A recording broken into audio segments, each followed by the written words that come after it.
അങ്ങനെ ലഞ്ചൊക്കെ കഴിഞ്ഞപ്പോഴേക്കും Malootty S baby ഇഷാനും കൂടെ ഡ്രോയിങ് തുടങ്ങിയിട്ടോ. ഡ്രോയിങ് ഒക്കെ തുടങ്ങിയ പിന്നെ മാളൂട്ടി ഭയങ്കര സീരിയസ് ആട്ടോ. അവൾക്ക് ഭയങ്കര ഇഷ്ടമുള്ളൊരു കാര്യമാണത്. എസ് ബേബി അവൾക്ക് ഡ്രോയിങ് ചെയ്യാൻ അറിയുന്ന പോലെ എന്തൊക്കെയോ വരയ്ക്കുന്നുണ്ടായിരുന്നു. പക്ഷെ കുറച്ച് കഴിഞ്ഞപ്പോഴേക്കും എസ് ബേബിക്ക് ഡ്രോയിങ് ബോറടിച്ചേ.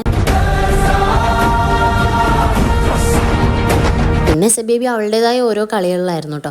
മാളൂട്ടി ഇഷാനും ആണെങ്കിൽ സീരിയസ് ആയിട്ട് ഡ്രോയിങ് ചെയ്യുന്നുണ്ടായിരുന്നു. അപ്പോഴും മാളൂട്ടി ആണെങ്കിൽ ഞങ്ങൾ മൂന്നുപേരും തന്നെ വരച്ചിട്ടുണ്ടായിരുന്നേ. ഞാനും മാളൂട്ടിയും കൂടെ തോണിയിൽ പോകുന്ന അബ്ബ മീൻ പിടിക്കുന്ന അങ്ങനെയൊക്കെയാണ് വന്ന് പറഞ്ഞു തന്നത്. പിന്നെ ഇഷാനാണെങ്കിൽ എന്നെയും ഷെജിനെയും ഷിഫാനെയാണ് വരച്ചിട്ടുണ്ടായിരുന്നത്. അത് കണ്ടതോടെ തൽക്കാലം അവരുടെ ഡ്രോയിങ് ഒക്കെ നിർത്തി വെച്ചിട്ട് വേറെ എന്തെങ്കിലും കളിക്കാൻ പൊക്കോട്ടെ എന്ന് കരുതി അങ്ങനെ മുറ്റത്തേക്ക് ഇറക്കി വിട്ടു. പിന്നെ മരത്ത് കയറിയും കൊണ്ടും സൈക്കിൾ ഓടിച്ചുകൊണ്ടും ഒക്കെ എന്തൊക്കെയോ കളിക്കുന്നുണ്ടായിരുന്നു അവര്. അപ്പോഴാണ് മൂബിക്കാക്കി സാലുകാക്കി മഞ്ചാടി സിപ്പപ്പ് വാങ്ങിച്ചിട്ട് വന്നത്. അതുകൊണ്ട് മാളൂട്ടിയൊക്കെ വണ്ടർ ആയിട്ടുണ്ടായിരുന്നേ. കാരണം ഞങ്ങൾ കുറെ കാലമായിട്ട് മിസ് ചെയ്യുന്നൊരു സാധനമായിരുന്നു. എന്തോ സംഭവം ഉണ്ടെന്ന് മനസ്സിലായിട്ട് എസ് ബേബി ഓടി വന്നിട്ട് അത് വാങ്ങിക്കുകയൊക്കെ ചെയ്തേ. പക്ഷെ കഴിച്ചു കഴിഞ്ഞപ്പോൾ ആക്കത് വലിയ ഇഷ്ടമായില്ല.